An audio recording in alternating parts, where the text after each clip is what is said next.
Welcome into today's podcast, right here at the Cog Hill 40.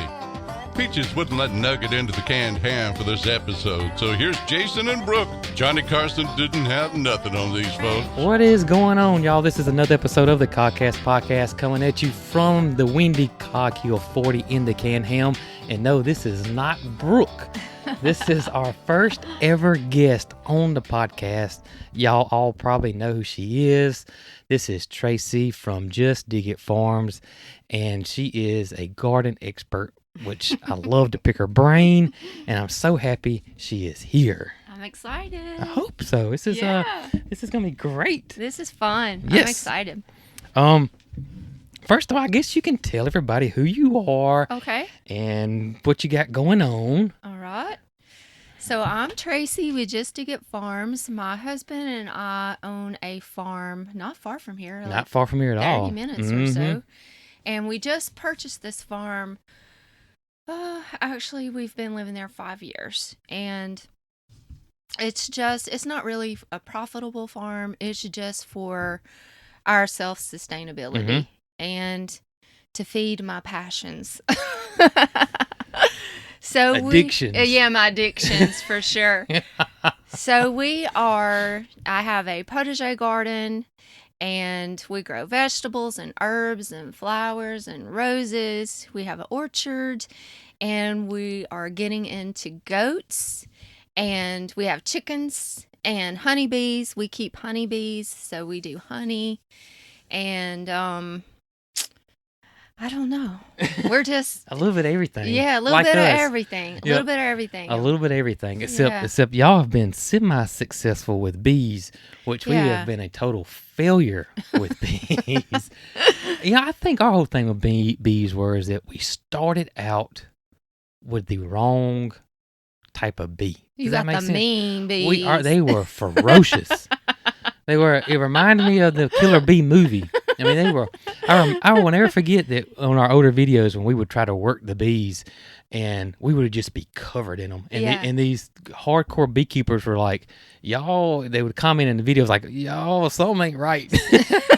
I don't know what kind of bees y'all got. It shouldn't be like that. You must have had those mean Russian bees or something. I don't know. It would dry out. You would watch somebody in the video put their little hat on with a veil on and wear short sleeves. Yeah. No gloves out there. And the bees are just quiet and they're just talking to them and stuff. No, you'd be swole up if you mess with my bees like that. I don't know how those people do that.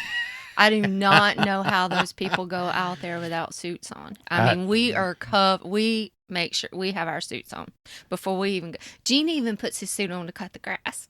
That's what, I mean, you tell me. Brooke, I got where she had to do that. Yeah. When on our other place, she could not go without. Yeah.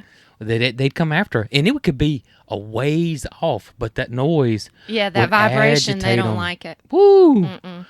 Now the beekeeping is pretty intense. Well, it is intense. There's a lot to it, really. It is a lot.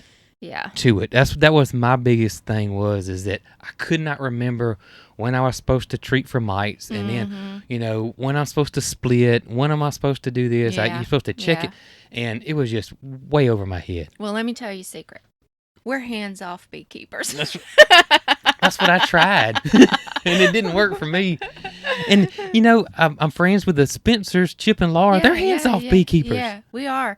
Like, when I first got into beekeeping, well, first of all, I wasn't really going to go full force into beekeeping. Right. I just wanted a couple of hives just to pollinate the orchard and, just to do my part to save the bees, I wasn't like really wanting to get into all of this big beekeeping and honey, and I'm not really a big beekeeper. I only have 12 compared to big beekeepers. But I went to the Jeff State Beekeepers Conference. Yeah. And I was just going to learn. I won a whole complete beehive. Like the whole it had bees in it already? No, it was just the whole hive boxes, the frames, the whole entire kit, everything you needed to get started. And I was like, well, okay, I guess I'm going to start keeping bees. And then my friend walked up and said, I'll give you the bees for your beehive. No. Well, then my birthday was like that same month. And so Jean bought me another complete kit. Oh, really? Because we were told, well, if you're going to do one, you need to at least do two so you can compare them. Yeah. That's what I was told. Yeah. So we got another one, and somebody else gave me more bees. So I was like, okay, I guess I'm a beekeeper now. I don't know what I'm doing, but I guess I'm a beekeeper. So in the beginning, we weren't even living on the property yet. Like, we just took our bees down there. We were still living with my mother-in-law, saving up all our money to buy this place. So we took the bees down there, and I was just like really intense. Okay, I'm going to do this right. I'm going to do everything right. So I was all about the splitting and the doing everything right. And we just kept losing the bees. Yeah. So I was like, okay, well, we're just going to be hands off. Just let them go. Just let them do their thing. I have never done a mite treatment. Yeah. Now, I'm going to have a lot of beekeepers out there get on to me right here, but I've never went in and did all of that. My biggest issue, never was mites. I would look for mites on mine. Yeah. It had a little whiteboard I'd pull out. Yeah. I never saw any mites. Yeah. Never saw them on my bees. My biggest problem was hive beetles. And I think it was because my area was so wet. Yeah. That those hive beetles thrived. They did. And it was shady. Your area was shady. Yep, that's exactly. And hive beetles don't like the hives out in the blazing sun. Yeah. Yep. That was my biggest issue with hive beetles. And then once they got weak, the wax moths would come in. Yep. So that was my biggest issue. Yeah. Well, we just figured out the less we went in and tried to do everything to these bees and manage and split and figure the queen out and the little queen cells and all of that, they were just like thriving and doing good. So, example, this year, now I leave a lot of honey in the fall for them so that they can make it through the winter without me having to feed them. Because when you start feeding the bees sugar water at the beginning of spring, then that makes your honey be more like sugar water honey instead of like pure honey. So I like pure honey. So we just left them alone. And the last time we looked at our bees was like August. We just gotten our bees last week. Every single hive survived the winter, and they are thriving. Like, I think I'm going to have to harvest honey like right now. Oh my gracious. They're just busting. Wow. And I don't get it. We manage them. We take care of our bees. But like, I don't get all bent out of shape over them. I don't have time to get all bent out of shape over. No, you don't have time. You don't. To me, if you wanted to be a true blood beekeeper, that would be all you could do. Yeah. You couldn't do anything else. Especially this time of year. Yeah. I mean, it's intense in the spring. You got a spinner? How do you? We do. Okay, I was curious if y'all did that or not. We bought one. We did do it the old-fashioned way in the beginning with the knife and the carving and the old-fashioned way. And I was like, we're not doing this no more. Most everybody knows our story about bees, how we got ours. Ours was from animal. Well, I've had them twice. The first one I bought. Okay. And it died. The second one, we got 11 hives from animal control because a person passed on, had a bunch of hive beetles, and I don't know. Animal control called us. I don't know why they called us. Yeah. So we went and got them, and it was a nightmare. But I won't ever forget that some of these hives were just slap full of honey. And this was around September-ish, October-ish. So I was like, well, I'm going to get some of this honey off of them. Got the honey. Yeah. And I thought the honey smelt a little off. So I got the honey and got it. And me and Marycarl were so excited. Put it in jars. And then I tasted it. And it smelled it tastes like gym socks. Oh. And what it was... Goldenrod. Yes, it was goldenrod. And it was horrible. Yeah, absolutely horrible. Do you know some people like goldenrod? I heard that. And I guess it's kind of like cilantro, maybe. Yeah. How there's two people, people that love cilantro and people that hate cilantro. Yep. And come to find out the people that hate cilantro is something genetic. No. Yeah, and it tastes like dishwater soap to them. Yep, it's a genetic thing. Yep, it is. Huh. And that's why people don't like cilantro. That's why they despise it. But that was my bee experience, and I ended up selling those bees to a lady that's coming to bring the bees back here. Isn't that cool? Isn't And that you know, cool? I know her. And Tanya. Tanya. Yeah. And we mentioned that in the last podcast. Or I don't know how many podcasts ago, but that you knew her and talked about her, how great she was, and she's super good beekeeper. And that she's going to bring bees here, and which is going to be awesome. And we're not going to work them. She's going to handle it all. That's even better. That is You're gonna even get better. the benefit of the pollination and just, that's going to be great. I was, talking to Jason from Petals from the Past. Mm-hmm. He told me, and I hope I didn't misunderstand him, but their production went up 50% on their fruit trees. Yeah. When they brought the bees in. Mm-hmm. That's insane. Yeah. And when we first brought the bees in, I used to work. I still say we. Because I worked there so long. Yeah, I know it. We probably need to mention that too. I didn't. That you did work for Petals from the Past for years. Yeah, I worked there for 12 years. Wow. Right around 12 years, I think. But I knew Jason and Shelly way before then. Like, when they first started Petals from the Past, I was going there. Yeah. And in fact, when I wanted to get into landscape design, garden design, my first degree and background is interior design. Oh, wow. So I did that forever. And then I decided I wanted to I loved gardening. I got into gardening. I loved it. And I wanted to create outdoor rooms. Right. That was like, that would be so much fun.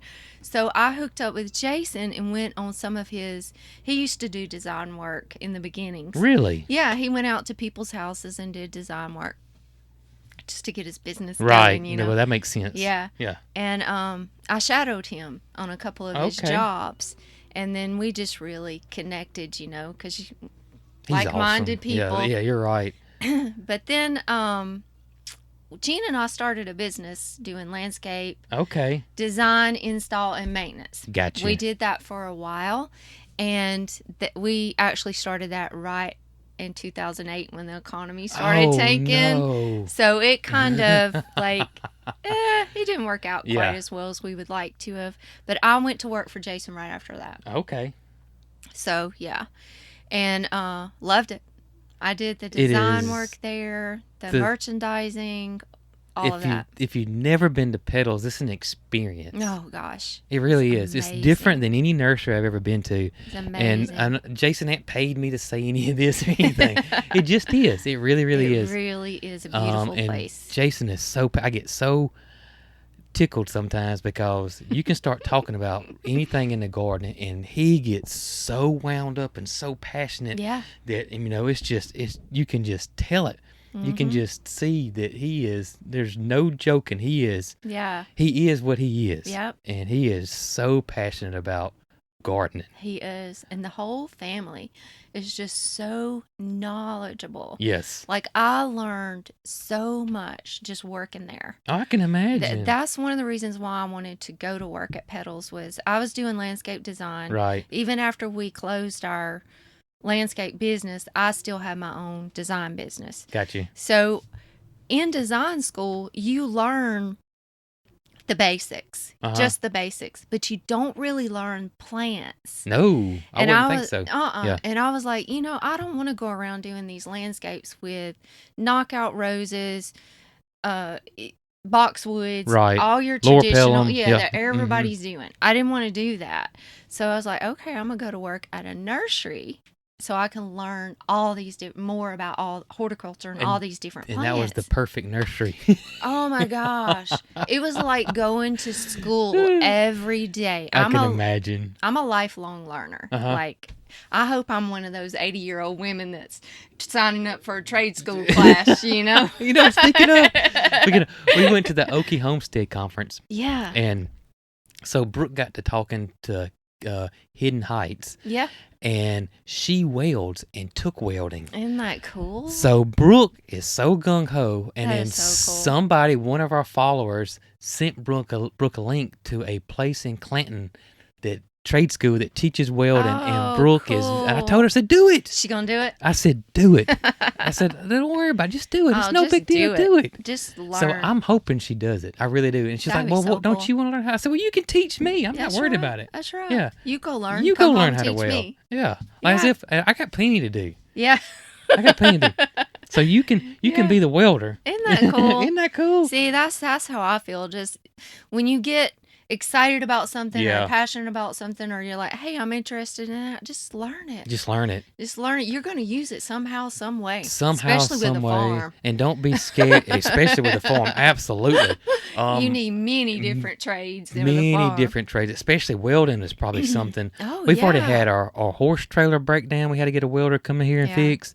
I'm sure at some point something on the tractor is going to mess up. Yeah. So yeah, welding and gates, Yeah. fencing. Yeah. I would love for her to go take It comes in welding. handy. Gene took welding like in high school, in like the ag class Yeah. that you take, and he uses it. Like he uses those skills quite often because Exactly. stuff breaks. And I told her, I said, it don't have to be fancy. You don't have to be no pipe welder. I mean, we just farm welding. Or she could Yeah. even do some cool art She stuff could. with the welding. Now, that would be super That cool. would too. be super cool. Yeah. But she'll tell you right now that she's not artsy. But we'll see. Well, we'll you never see. know. You never know. You never know. But also, I think people get scared because they're trying something different. Yeah. Is that they're scared they're gonna make mistakes? They don't know what they're doing. Mhm. Blah blah blah. Mhm. But go with it. Just go for it. Doesn't matter. It really, in the long run, it does not matter No. whatsoever. Because if you screw up, you screw up. Because I can't tell you how many times I've messed up. Daily. A lot. Daily. Daily. Big time. I got. You'll see them in a little bit. I got seedlings, sunflower seeds that are this tall that need to go in the ground so bad. Yeah. But it's just if it's not one thing, it's another. But you're gonna mess up. You're gonna mess up. You're But gonna it's mess okay. up. It's absolutely okay Mhm. to try new things. Speaking of new things, and before you, Mhm. I had never heard of this word, Okay. and it's potage. And I can now say it, and I say it without even hesitating Yes. now. Used to, I had to think, 5 minutes ahead of time that I was going Yeah. to try to say the word. Yeah. And what it was, and just always thought about the car, and that's protege, not potage. But potage garden, and Yeah. it's just the whole thing about potage gardening, and I always tell everybody, it's a kitchen garden. Yeah. Yeah. And the concept of a kitchen garden, and I think that we all think, well, all our gardens are kitchen gardens, but there's a little something different about potager gardening, Mhm. and the fact that they go to your channel, if they hadn't seen a senior garden, you'll see it right off the bat. Is it's really kind of like a cottage garden feel to it. Yeah. Plus, it's right out your door. Yes. I mean, how many feet is your garden from your front door? I don't know. I mean, it's 25 20. And feet? it's Maybe right 25 feet. there. Yeah. Now, at our other place, that was one thing, and I found myself doing it all the time. Mhm. It really wasn't that far away from the house, Yeah. but it was just far enough away that if we were inside Mhm. and you said, "Oh, wish I could just cut up a tomato," Yeah. and you go, "I don't feel like I don't walking feel out like and going walking out there and getting it." Yeah. I think that's the difference with the potager garden, Mhm. that it's right Right there, there. super accessible, Yep. and it was a necessity back in the day, and I'm assuming that's the history behind it. It is. Yeah. It dates back to medieval. That's what I was thinking. Well, it dates back to the medieval gardens, but it also dates back to the pheasants. I mean, the Peasants, yeah. the peasants. Them too. Them too. The peasants Yeah. and the Black Plague and all of that took place. And when that happened, when the Black Plague took place, a lot of your aristocrats and your wealthy people, they didn't have people to work the farms for them Right. and stuff to grow the food for them. Makes sense. So they took parcels of their land and built these thatched cottages. And then they made it available for the peasants who would have never, ever have had the opportunity to own a little piece of land or even rent a little piece of land. Made it Oh. possible for them to have this little plot of land, this little home, and to work, because the peasants were hard workers. Right, You know? right. So to work the land and everything. So they built gardens. Like the whole entire piece of land they had was gardens around their home, with the home being the center of the garden. That sounds so awesome. And it was, they did everything. The beekeeping, the Yes. honeybees, the chickens, little chickens in their yards, even if it was just a little bitty plot. Right. They used every square inch to sustain themselves. So they could just go outside and harvest flowers and herbs, and they grew flowers for their tables, for their centerpieces, and you got to think about this too. They didn't have indoor plumbing in those little thatched houses. That's right. So the flowers and the herbs kind of helped disguise some of those fragrances. We don't think about that at all. Oh, thank God. Yes. Thank God we have indoor plumbing. Thank goodness. Yes. But they everything that they needed was grown in that little garden. So it was flowers, it was herbs, it was vegetables, it was fruits, it was the honey, it was everything. Right. And that's basically the idea of the potager garden is walking out to your garden and harvesting your meals, your breakfast, your lunch. And potager actually comes from a French word, potage, which is a soup that they made. Okay. And it was the potage soup, which is a really thick soup that was just made. It's just made from whatever you can get from your garden. Gotcha. And that's like where the idea come from. But the cottage garden also come from this same concept. Because the free flowing, the not rigid design, very loose, flowers and herbs and fragrance and all your senses. Right. Your smell, your taste, your hear, your see, all your senses in the garden. That's like a cottage garden. Right. And it's not like formal. It's more loose. And it's so many different design elements too. Mm-hmm. Like it's not just strictly vegetables. You think of a cottage garden. I think of roses a lot, but also with your garden there as well. Yeah. So that's what I think is so awesome about cottage garden or the potager garden. Yeah. That it's not just hard lines and it's straight rows. Yes. And it's a traditional type garden that you think of. Mm-hmm. Yeah. And that too with the potager garden, it's not necessarily like a garden style that would be for market gardening. Right. Or commercial production. Yes. This is more on a personal level. More on a personal level. Meeting your own family's needs. Right. But I will say my potager garden last year produced more than I could use, and I did contribute to a CSA from it. Some of the vegetables from it. Because you can grow a lot in a small space. You can grow a whole lot in a small space. You really can. A whole lot. The little green stalk planters. Yeah. I don't know how many heads of lettuce I got going on out there, but it's a lot. Yeah, it's a lot. Know. You can grow a lot, especially if you include like vertical garden elements into your garden and different layers. Right. And, you really can grow a lot in just a little 4x8 raised bed. Can grow a good amount of food. You really can. How big is your potager garden? I've never measured figured out my square footage. Really? Yeah, I think. I don't even know. It's not huge, even though. That's the thing. It's not huge. No, it's not huge. I can manage it. Yeah. Yeah, that's the other thing, and it still be beautiful. Yeah. And not be a weedy nightmare mess. I can manage it. It is. I got to keep it manageable and beautiful. It has to be beautiful. You know what? I think, a lot of people do think kind of beyond their means per se, and they think of a garden that does have to be huge. Yeah. But manageable is the biggest thing. That was one thing at the little cog that I used to preach all the time was, is, if you just a little bit a day, especially when it came to weeds and pests. Yeah. I would take my Hoss wheelie plow and just run in between the rows, and I do that twice a week. Okay. Never had a weed issue. Yeah. I never had a weed issue whatsoever. Wow. But take a week off. Yeah. And then you're out there for 8 hours trying, and then it gets overwhelming. Then you go, forget this, and then you're done. And the same thing with pests. I would spray my organic sprays weekly. Yeah. Because usually, especially with pests, organic sprays are not so harsh like your commercial style or your synthetics, so that you kind of have to do a little bit, because if you got an infestation, organic's probably not going to help you anymore. Yeah. Yeah, you're probably too far gone. Then you're gonna have to use the synthetic or just let it go. But that's one thing that I would always tell people all the time is just do a little bit at a time. Yeah. So if it's manageable, then absolutely that's kind of the way to go. It really is the way to go. But your garden is so daggum beautiful. The wrought iron gates are gorgeous. no Where did you get those way. from? My mother-in-law. Really? Yes. Were they made for that, or are they like No. something that come off an old home site, or Somebody, I looks can't, like from an antebellum type home or no. something? They have a friend that he made iron gates. Like that was his Okay. business. And he gave them I can't remember if he gave them to him or if they bought them from I got him. you. I can't remember.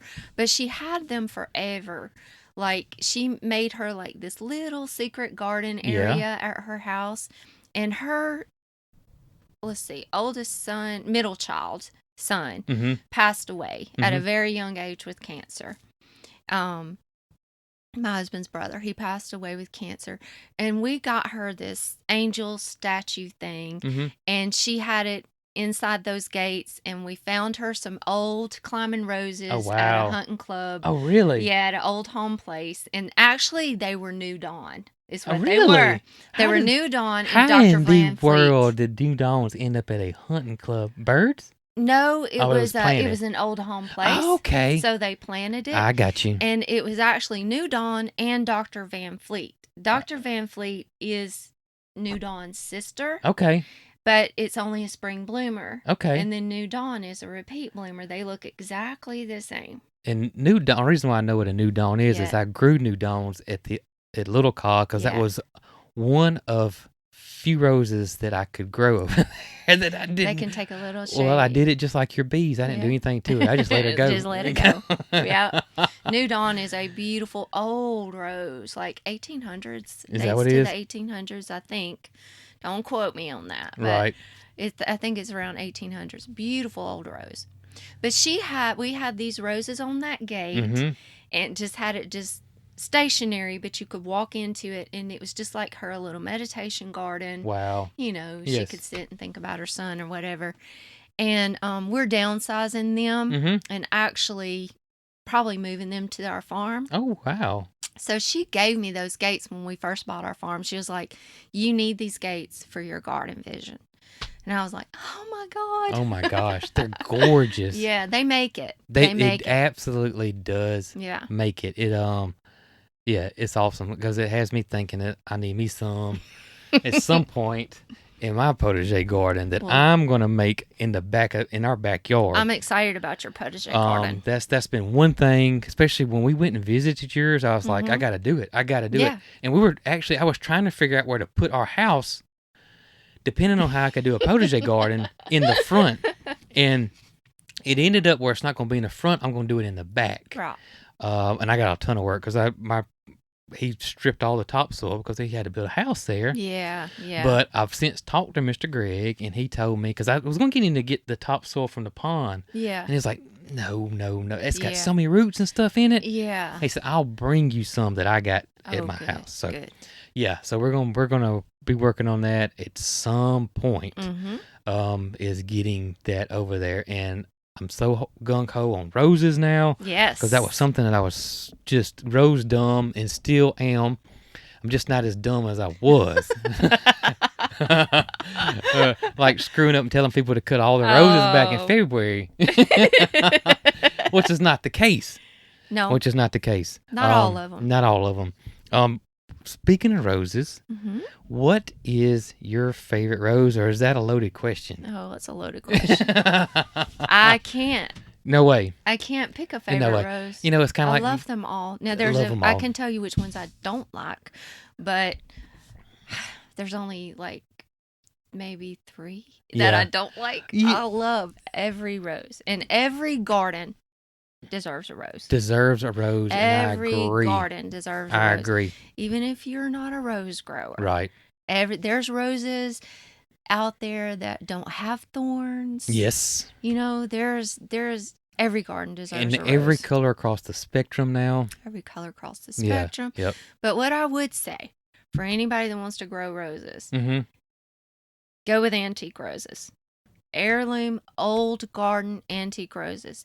The modern hybrid roses, they're beautiful. Right. I mean, they're gorgeous, and we're just awed by them and Mhm. drawn to them when we see them in the nurseries, and they're just these gorgeous, vibrant colors Right. and big blooms. they're so hard to take care of. High maintenance. If you want to, take care of your roses every day, go to your rose garden and really baby them and tend them, go for it.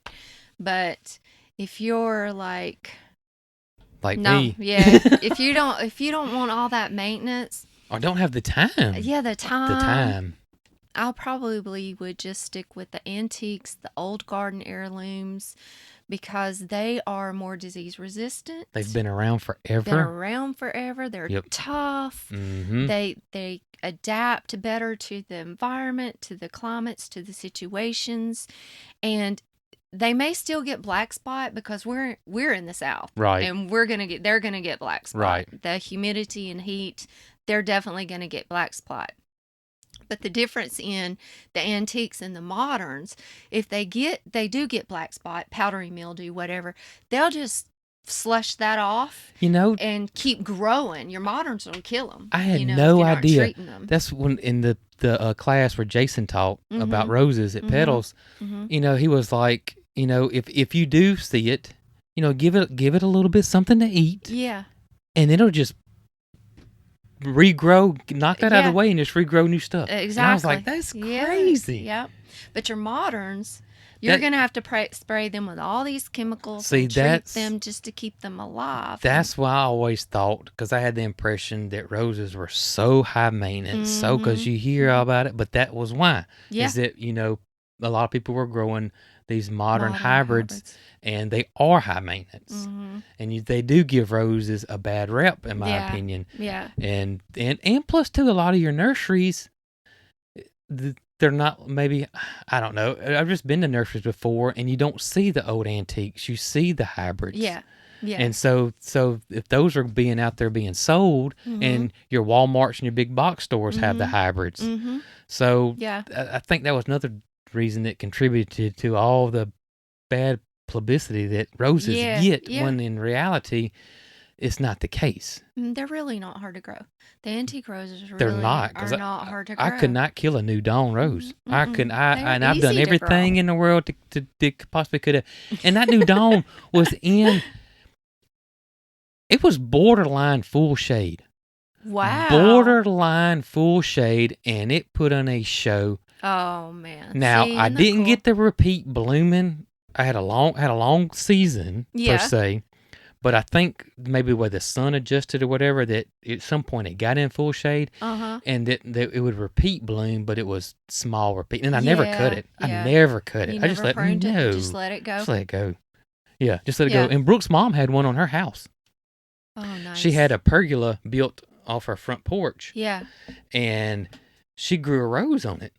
And it was the New Dawn rose. And it was gorgeous. All right, so my camera acted up there for a second. So we're back. And we were talking about how my New Dawn... Oh, I didn't know what it was. As I cut that New Dawn back, I would just... With the electric clippers. Oh, yeah. And it would just... Boom! Explode back.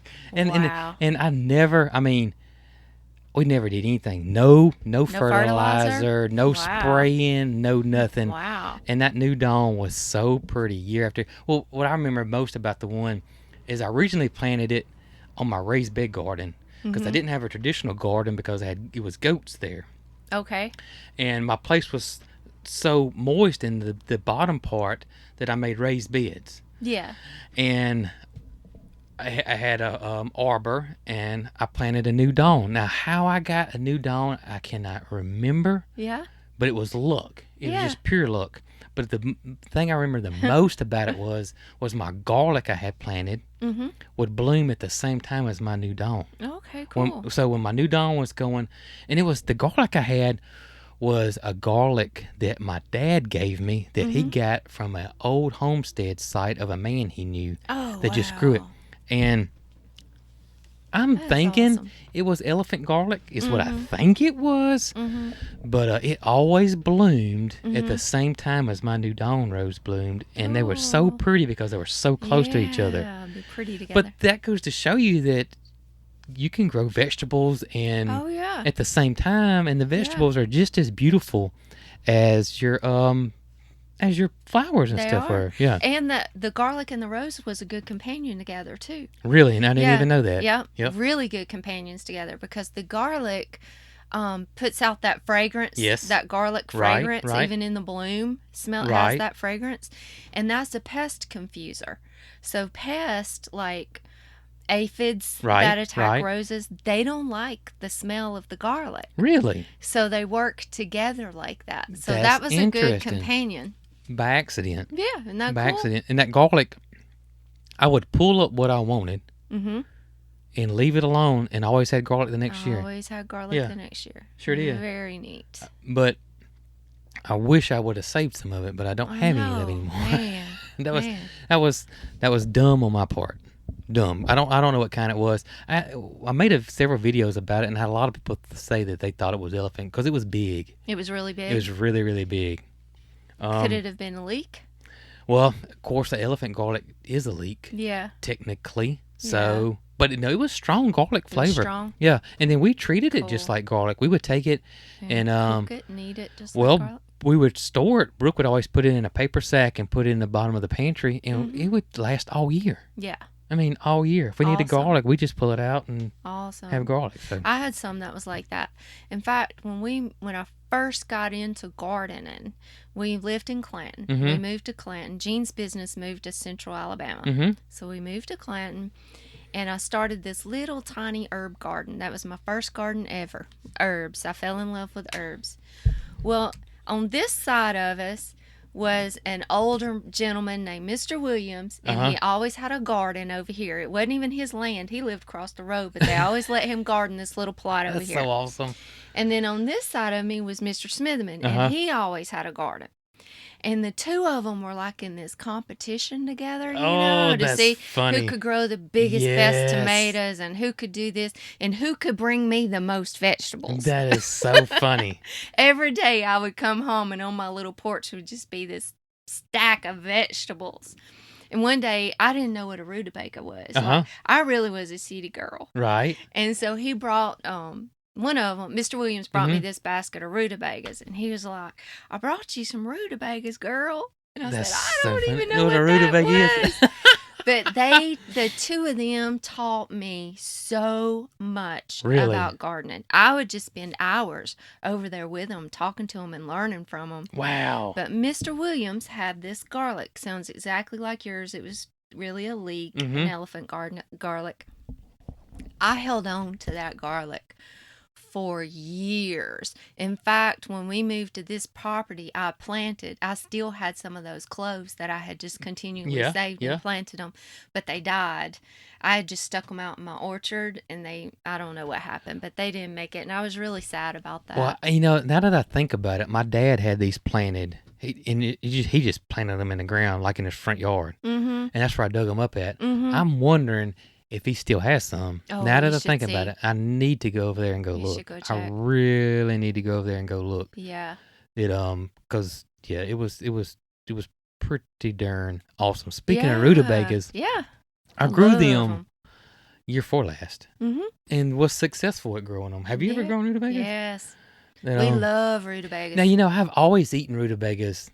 What my mom did was she'd cut them up in cubes and put them in there, and she'd cook them like that.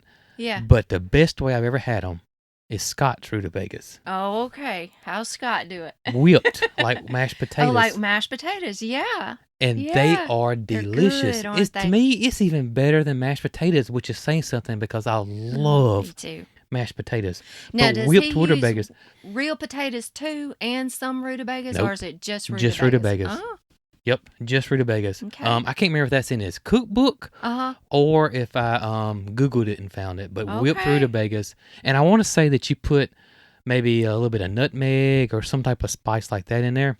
Okay. But they're delicious. They're absolute. Yum. They're very similar to taste as potatoes, but I think they're a lot more healthier for you than a potato per se is. Yeah. But rutabagas are I love them. awesome, and I can't believe I grew them that year from seed. Yeah. Yep, from seed. There were several things that I grew.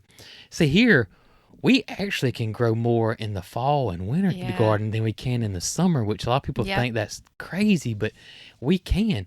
There's a And lot more things that we a can lot grow. more things. Yeah. And I grew onions from seed for the first time a couple of years ago, and that was crazy because the seeds are so tiny. Mm-hmm. And to think that they went from that little thing, and we overwintered them because we grew them in the fall, overwintered them, and harvested them in the spring, and they were huge. They were like this. I watched your video Did you? of your onions, and I was like, I've never grown them from seed. I have never grown. I've It was the always first done them time. from the bulb Yep. or the stalk. Yes. And they're never big enough. They're never big enough. Never. Never. So I ordered some seed from Hoss and was going to do it. And we had a wedding going on at the same time that I should have been starting, and it just didn't get done. So again, this year, I've planted little bulbs, so I won't have big onions. Right. But November, I've got a reminder on my phone to order start onion seeds. to do my onion seeds, because your onions, I was like, it was crazy. Gosh, I got Crazy. to do this. Absolutely crazy. And what happened is that I just hung them up. I had no root cellar or nothing. Yeah. I tied and hung them up on the porch of that barn. Yeah. They never got bad. Wow. Never. And we would go down there and get one. Yeah. I don't know how many we ate. Yeah. Well, we still had a whole bunch of them when we moved over here. Wow. And I was like, I don't know what I'm going to do with these things. Where our dear friends, Ruth and Victor, that live, our beautiful neighbors that live right down the road from us, they came over to see us that one last time. And they're hardcore gardeners, and they love cooking. Oh, awesome. And I said, y'all want some onions? And they came by the other day. And they told me, they said, we ate off those onions for weeks. Oh, wow. We would eat them every day. Cool. And Victor said, by far, the best tasting onions he'd ever had in his life. Wow. But I guess it's like anything else, you know. And I think the ones that we buy from the feed store or whatever is just a common, probably not much flavor in them. Yeah. You know, probably like a, gosh, I forget what tomato I planted one year that was horrible. We didn't even eat them. Because they were like a commercial style tomato. Yeah. And, gosh, I wish I could remember the name of it. Brooke may can remember it. It wasn't a celebrity, but it was one of these that commercial growers grow. And a friend of mine actually gave them to me. And he was like, these things supposedly produce like crazy. And they did. Yeah, but they didn't taste Tastes like good. cardboard. Ugh. I mean, it was horrible. It did not taste like a tomato whatsoever. And I was like, I'm never doing that again. I'm a bit of a tomato snob. Yeah. I think once you grow them, yes. and you eat a good tomato from a garden, yes, you can't eat a grocery store tomato. Did you get the Halcinator seeds? I did. I'm anxious about those. I've got some growing. In fact, do you need some? You need a few plants? I don't. I got some.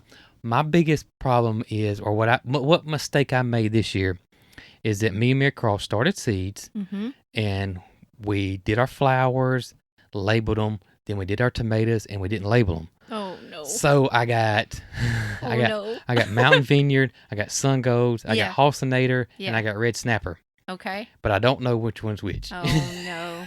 Uh-oh. You know, and I thought I was going to lose my tomatoes when my greenhouse door blew off. Yeah. And the wind was pouring in. It got to 30 degrees that night. So my tomatoes looked horrible. Oh, man. Horrible. And I didn't know what I was going to do. And so I kind of babied them for a few days. And then I ordered some more tomato seeds because I thought these are going to start all over. By the time like a couple of days later, my tomato seeds came in, my tomatoes looked great. Oh, wow. Yeah, they perked back up. Recover. Yeah. And, little recovery time. Even like the little leaves got burnt. Yeah. But now you can't tell it. Oh, awesome. Isn't that crazy? That's good. Yeah, good. That is. But yeah, I'm anxious. What is your favorite tomato?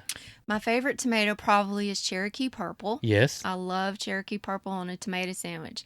I fell in love with that when I worked at Petals. We have a little potage garden behind the shop there.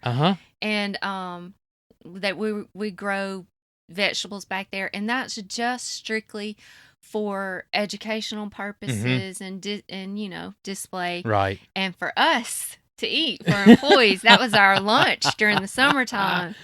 So my first introduction to a Cherokee purple was walking out to that potager garden at Petals, picking that tomato and making a tomato sandwich, and I was hooked. I was like, this is the ugliest thing I've ever seen. Yes. They're like, oh no, you gotta eat it. Yeah. And it was so good. So I will grow a Cherokee purple until I die.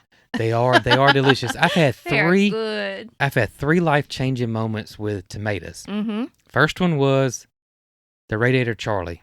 Okay, never had it. All right, well, there's some the mortgage lifter. Yes. So allegedly, the Radiator Charlie and the mortgage lifter is the same tomato. Oh, okay. But I think there's a slight difference in it. Okay. The guy's name was Charlie that came up with and owned a radiator shop. Yeah. So that's the Radiator Charlie. But also, the tomato saved his mortgage. Yeah. And so that's the mortgage lifter. So that's why the name gets. Okay. But the first one I I had. knew the story, but I just wasn't putting it together. The first one I had, which was called a Radiator Charlie, was phenomenal. And then I couldn't find the Radiator Charlie, but you could find mortgage lifters. Mm-hmm. So I started growing mortgage lifters, and I loved mortgage lifters until I ate a Cherokee Purple. Mm-hmm. And I was like, oh my gracious. That's good. The Cherokee Purple is just so good. Mm-hmm. The last one was a Sun Gold. Oh, yes. My other favorite. And, it's got the tomato in it, but it's so sweet. It's hard to explain. Candy. It is really like candy. It Garden really, candy. Marycarl is like, when I was a kid, I didn't like tomatoes. Mm-hmm. Marycarl, to me, is the typical child, does not like tomatoes. Mm-hmm. Brooke makes a pasta and uses Sun Gold tomatoes, and Marycarl loves it. Oh, good. It is so good. So those were my life-changing moments with tomatoes. The only issue we have we have a hard time growing heirlooms here unless we have to watch them really, really good. Yeah. But luckily, over in the last, I would say probably like 10 years ago, you couldn't find a good hybrid. Mm-hmm. They got such a bad rap. Yeah, they did. Because they tasted like crap. Mm-hmm. They produced good. Yeah. But I think the flavor wasn't there. Yeah. But now there's some really good hybrids there's out some there really now. good hybrids really out there is. now. The Bellarosa one that I didn't grow it this year, but I've grown over the last few years is awesome. That it's one really good. It's really good. I haven't had it. It is awesome. I haven't tried that one. The Bellarosa's good. Mm-hmm. The Red Snapper is good. Now they're not quite as good as the heirloom, but they're close. They're really, really close. One of my favorite shows is at Hoss every year. He does a blind taste on tomatoes. Yeah. And Greg can always pinpoint the heirloom every time. Can he? Yeah, every time. It's funny. But they do the hybrids, and the Red Snapper won his last year. He didn't know what it was, but he can always pinpoint the heirloom. But so the hybrids haven't quite got there yet. But our humidity here, they're getting better. They are getting better. But our humidity here is brutal on heirlooms. It is. It really is. It really is. It is a little harder to grow the heirlooms here. It is very hard. And you don't like most of them. There's not a whole big bunch of them. You don't get like a big production of them, but the ones you do get, yes, they're great. It makes it worth growing them. It does. The mortgage lifter is that's a good one. It does, but you'll have the biggest plant, but you'll have 5 tomatoes on it. On it, and then you got to beat the bugs. You got to beat the bugs to it. Gosh. They're not great disease resistant. The blight and they get them all. But I always tell people. And I haven't the last 2 years, but, I will here, especially in the potager garden, I'm going to grow at least one heirloom. Oh, yeah. Yeah, at least one heirloom. At least two. At least 2. Because you got to grow a Cherokee Purple. I got to grow a Cherokee Purple. And then Purple. you got to experiment. The one I always wanted to grow was the Abraham Lincoln. Have you ever had it? I'm growing it this year. Are you? Yep. I've got my little start. It's about this big. I'm going to give him a go. I'm going to have to rob one off. I'll give you one. Give you one. I planted way too many tomatoes. I don't have room for all these tomatoes. It's easy to do. It's so easy to do. But I've always wanted to know what that one tastes like because me too. For years it had won because, these big you talking about tomato snobs, these taste testing contests or whatever, these people get hardcore. Yes, they're serious. They mean business. And the Abraham Lincoln seemed to win a lot. And I was like, this has to be a great tomato. But I never could find it. But Hoss has the seed this year. I could never find it either. You never and when could I saw find it on Hoss's thing, I ordered it in a hurry. So I've got it. You want the seed or you want the plants? I don't care. Either one. Well, I don't need all the plants I grew, so okay. I'll bring you a couple of That'll them. work. Yeah, I've always wanted to know what that one tasted like. Yeah. Always. As a matter of fact, I had a book called Epic Tomato that I read and have. And it's in there, and it says it's the best. And I was like, the best one. Wow. I know. I'm excited to try it. Yeah, me too. Excited. Now, I'll tell you one of my other favorite ones is Juliet. Have you ever had a Juliet? Never had a Juliet. Okay, a Juliet is like a pear Roma. Oh, really? So it's a Roma tomato, but it's smaller, almost like a little bit bigger than the pear tomatoes. So is it like a paste style tomato? Yeah. Okay. Yeah. So, but it's really, really good. And and it's smaller. So I like to take it and slice it in half, and then we drizzle olive oil on it and sea salt and bake it really low in the oven, like on, I don't know what it is, maybe around 200. And get them just where they're crispy, but they're still soft on the center. Oh, that'd be good on a bruschetta too. Oh, it's so good. I always do a whole bunch of them and put them in the freezer. Oh, we pull them out for pastas and for bruschetta and for pizza and I put it on lasagnas. I top everything with them, and then I just eat them like candy. So they're so good. So it's an indeterminate, it is an indeterminate. So it just keeps going. It keeps on going. Wow, it's so good. Wow, Juliet, and you can't find the seed for it. You really can't get the seed for it. I think it's got a patent or something on it, maybe. Okay. So I always just go to Petals. And they have it. Okay. So I always let them grow it for me, and I go get it. But Juliet, Cherokee Purple, Sun Gold, those will always be in my garden. Those, I agree. Always. I have to try the Juliet then. I told Brooke I got to make a trip to Petals. I can't wait till April 23rd. I know. Well, are you going to the perennial class? I am going to the perennial class. Okay. That's coming up. That is coming up. So that may be it. I'm going to perennial class. Mm-hmm. Yeah. I'm going to get there early because I got a list of things to shop for. I got it. I need to. And I need to show you the flower farm and what ideas that I have. So I'm probably going to add to my list because I want some small, slow growing flowering trees in there. Okay. And it doesn't, first thing I thought was cherries, even if they don't produce. The ornamental cherries. Or even the non-ornamental cherries. Yeah. Even if they don't produce, I wouldn't bother me that bad. Mm-hmm. Then I thought of the common stuff around here like dogwoods and redbuds. Mm-hmm. But I would like for something, I think of, now dogwoods do give pretty color in the fall. They do. But the redbud, I don't know that much about other than the pink blooms it puts out. And that's it. I just don't. That's really basically that its show. There's nothing else there. What about a vitex, a lilac chase tree? I have no idea what you're talking about. Oh, you're going to like it. Okay. It looks like a butterfly bush. Really? Mm-hmm. But it's a tree. tree. The chase tree. I know the chase tree is. Yes. Okay, yeah, that would be a nice one. That would be a nice one. And your pollinators love it. I never thought about the chase tree. It makes a pretty little cut flower too. Yeah. And that's summer, so that'll give you something in summer too. Cool. There is one called a pearl bush, but it'll make a tree shape, a small tree shape. Okay. It's beautiful in the spring. It has like this wand of white little tiny bell shapes all up it, and that would really be pretty to cut from too. It's really pretty. So now really pretty. That's I need you to go over there and look. Yeah, we'll go look at it. Yeah. see what I need. Silver bell's pretty. And that's a native. And that's a tree too. Carolina silver bell. It kind of does like what I just explained. Okay. It makes like little bell shapes. It's blooming right now. Okay. And it's native. You'll see it in the woods sometimes. It's not like a common find. Right. You'll see them. Kind of like oak leaves now. Pretty. You don't see oak leaf hydrangeas in the woods. Not as much. Yeah. Yeah. Yeah. Like in certain areas, you'll see a lot Yep. of them, but around us, Yeah, no. not as much. No, not as much at all. Uh-uh. So that's cool. What about the I just now thought about that, thinking about not seeing that many. And Scott loves that magnolia with the big leaf. The tulip magnolia? Is that what Oh, it is? no. You're talking about the big leaf magnolia. Is that what it is, big leaf magnolia? Yeah, the cowcumber, big leaf magnolia. And that There's one's all different native kinds here. of it's native.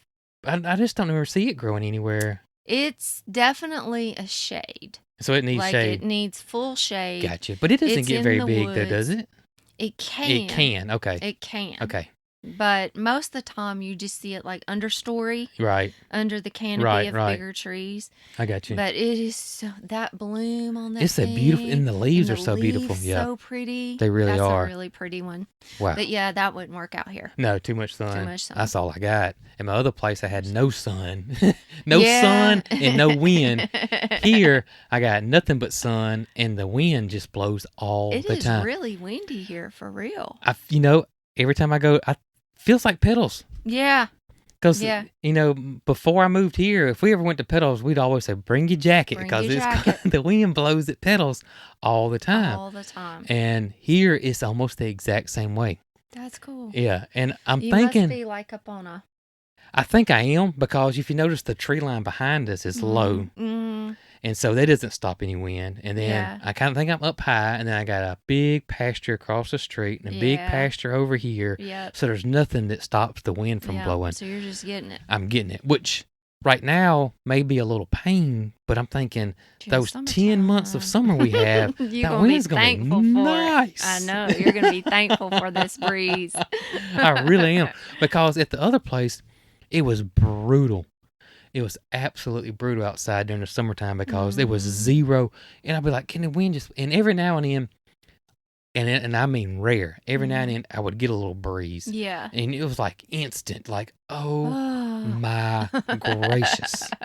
So I'm hoping that here it's just all the time, Yeah. just a constant breeze Yeah. all the time. But, Hopefully.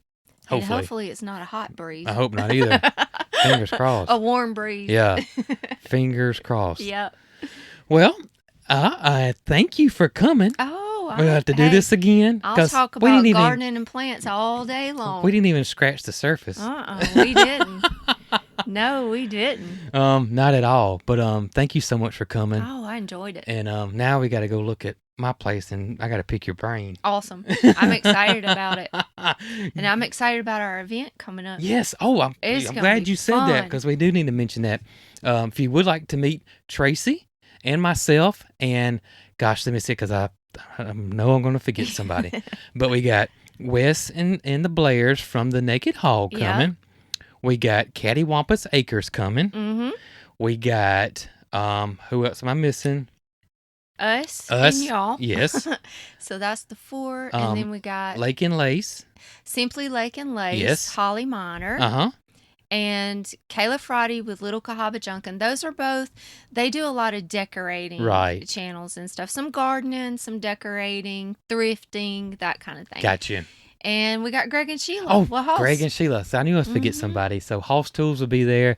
It'll be a meet and greet. It's completely free. Yeah. So if you would like to come meet us, hug our necks, laugh, please do. But it's like I said, it is free. But please go register for it, so that Yeah. way Pedals can be prepared. They want to make sure they got enough parking for everybody. They want to Mhm. make sure they got enough food, and make sure they got enough restrooms. Yes. So go to Pedals website, and it's under the events, Mhm. and then you'll see it. It's easy to find. You'll see all our Yep, faces. you'll see all our faces and everybody that's going to be there. And it is is it from 9 to 5? 9 to 5 Yes. on Yeah. Saturday, April 23rd. And we It's will. gonna be fun. It's going to be awesome. It really is. Fingers crossed the weather works out okay. I hope so. I hope so too. We've had quite a few antiques in the gardens in the rain. Really. Yeah. Oh, Carried on, though. but carried on. on. Yeah. But yeah, if you would like to meet us, go register, and we would love to meet you guys. Love to. Absolutely. But well, yeah, we will catch y'all on the next podcast episode. Y'all be good. Well, well, well, it's another one in the books for the Cog Hill 40. Join us again next week for our next edition of the Cog Hill Podcast. You can follow us on Facebook, Twitter, Instagram, and TikTok.